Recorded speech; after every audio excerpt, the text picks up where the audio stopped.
Today, I'll walk you through how to install Notion software on Windows, even if you're a total beginner or just need a quick refresher. By the end of this guide, you'll know exactly how to set up Notion on your computer so you can start organizing your thoughts and projects effectively. Let's dive right in. First, open your web browser and go to Google. This is your starting point for finding the Notion installer. Simply type in Google in your address bar and hit enter. Once you're on the Google homepage, you'll want to search for the Notion installer. Type Notion installer into the search bar and press enter.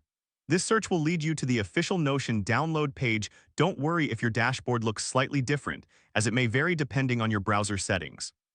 Now in the search results, look for the link that says Download Notion for Desktop.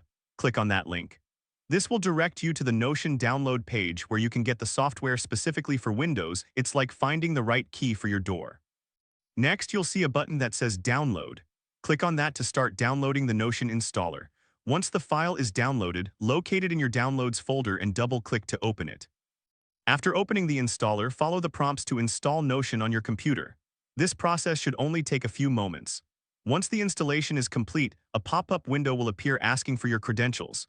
Here, you can either log in if you already have an account or create a new one if you're just getting started. And there you have it. You've successfully installed Notion on your Windows computer. Now you can begin to explore its features and start organizing your tasks, notes, and projects all in one place. If this helped you out, please give the video a thumbs up. If you run into any issues, leave a comment below. Subscribe for more actionable guides. Thanks for watching.